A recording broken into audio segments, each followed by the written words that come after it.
Bienvenue à la présentation sur la multiplication de fractions. Je pense qu'aujourd'hui vous allez être très content parce que vous allez découvrir que pour une rare fois, il est plus facile de multiplier deux nombres que de les additionner ou les soustraire. Si vous ne me croyez pas, vous allez... Laissez-moi faire quelques problèmes. Allons-y. Commençons avec une demi fois une demi. Donc, quand nous multiplions des fractions, c'est assez simple. C'est essentiellement deux multiplications séparées. Nous multiplions les numérateurs, donc vous avez 1 fois 1, et nous multiplions les dénominateurs, 2 fois 2. 1 fois 1 donne 1, 2 fois 2 donne 4. Donc, une demi fois une demi est égal à un quart. C'est logique. C'est comme dire la moitié d'une moitié est un quart, ce qui a du sens. Que se passe-t-il si nous avons des nombres négatifs? Bien, si nous avons une demi fois moins... Bon, quand nous avons une fraction négative, c'est bien d'écrire le nombre négatif au numérateur, donc d'associer le signe négatif au numérateur. Moins 1 sur 2. Vous devez réaliser que moins une demi est la même chose que moins 1 sur 2. J'espère que vous comprenez.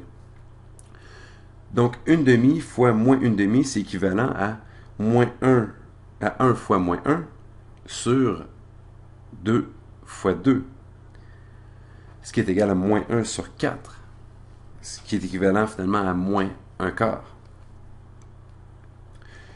Que se passe-t-il si j'ai des différents dénominateurs? Quand nous additionnons et soustrayons, ça rend les choses plus difficiles. Bien, ce n'est pas nécessairement le cas ici. Si nous avons 2 tiers fois une demi, nous multiplions les numérateurs, 2 fois 1, et nous multiplions les dénominateurs, 3 fois 2.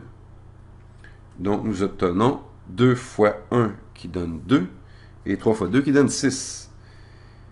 Et 2 sur 6, nous le savons grâce aux fractions équivalentes, c'est égal à 1 tiers. C'est un problème intéressant. Nous allons le refaire, mais je vais vous montrer un petit truc. Donc, 2 sur 3 fois une demi. Comme nous l'avons dit, pour multiplier les fractions, nous multiplions les numérateurs, puis nous multiplions les dénominateurs, et nous avons la réponse. Mais parfois, il y a un petit truc. Nous pouvons diviser le numérateur et le dénominateur par le même nombre parce que nous savons que c'est équivalent à 2 fois 1 sur 3 fois 2. Ce qui est également équivalent, nous allons simplement changer l'ordre au numérateur à 1 fois 2 sur 3 fois 2. Tout ce que nous avons fait, c'est changer l'ordre au numérateur parce que nous pouvons multiplier dans une direction ou dans l'autre. Et c'est équivalent à 1 tiers fois 2 sur 2. Bon, c'est simplement 1 tiers fois 1, ce qui est égal à 1 tiers. Et pourquoi nous avons fait ça?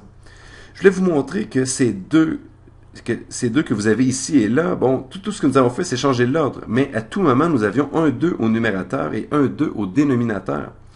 Si nous le voulons, c'est un peu un truc pour effectuer des multiplications très rapidement sans avoir à réduire la fraction finale.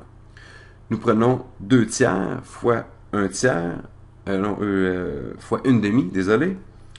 Nous avons un 2 au numérateur, un 2 au dénominateur. Nous les divisons tous les deux par 2 et nous obtenons un tiers. C'est juste un truc. J'espère que vous n'êtes pas trop confus. Faisons d'autres exercices. Je vais en faire avec et sans le truc. Allons-y avec 3 sur 7 fois 2 sur 5. Bon. Multiplions les numérateurs. 3 fois 2 est 6. Ensuite, les dénominateurs. 7 fois 5 est 35. Voilà. Essayons avec des nombres négatifs maintenant.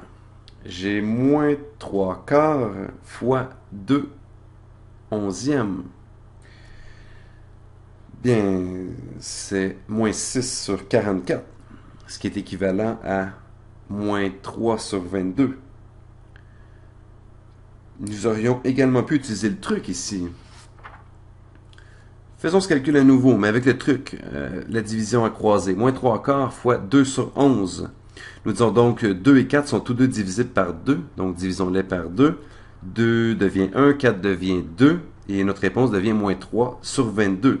Moins 3 fois 1 donne moins 3, et 2 fois 11 donne 22. Faisons un autre exercice. Nous avons moins 2 sur 5 fois moins 2 sur 5. C'est égal à moins 2 fois moins 2 donne 4.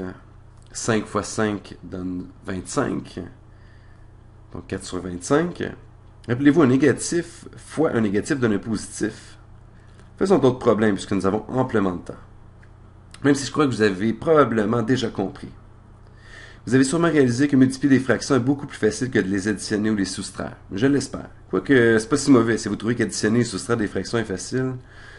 Bon, faisons 2 sur 9 fois 18 sur 2. Bon, ici, nous avons un 2 au numérateur et un 2 au dénominateur. Divisons-les par 2, ce qui donne 1. Nous avons aussi un 18 au numérateur et un 9 au dénominateur. Les deux sont divisibles par 9. Divisons-les donc par 9. Donc 9 devient 1 et 18 divisé par 9 devient 2. Nous avons 1 fois 2 sur... pardon, 1 fois 1, c'est ça. 1 fois 2 sur 1 fois 1 est égal à 2 sur 1 est égal à 2. C'était plutôt simple. Nous aurions pu le faire, je crois que nous pouvons dire de la façon ardue, en faisant 2 sur 9 fois 18 sur 2. Bon, 2 fois 18 égale 36, et 9 fois 2 donne 18. 36 divisé par 18, nous voyons que 18 entre 2 fois dans 36, c'est que c'est aussi égal à 2. Les deux méthodes sont bonnes. Si vous n'êtes pas à l'aise d'utiliser le truc pour l'instant, vous n'avez pas à le faire. Le truc ne fait que faciliter le calcul. Il permet de ne pas se retrouver avec une fraction constituée de grands nombres et donc difficile à réduire. Bon, faisons deux autres problèmes.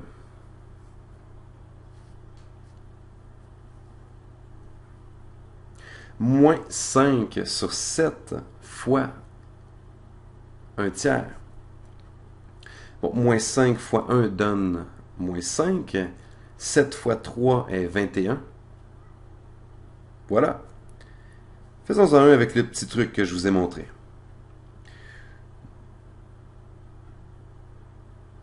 Nous avons 15. Je crois que vous allez comprendre pourquoi le truc est utile. Sur 21 fois 14 sur 5. Il est clair que si nous multiplions directement, nous allons finir avec des grands nombres. Quelque chose comme 210 sur 105 que nous devrons réduire, ça devient un vrai fouillis.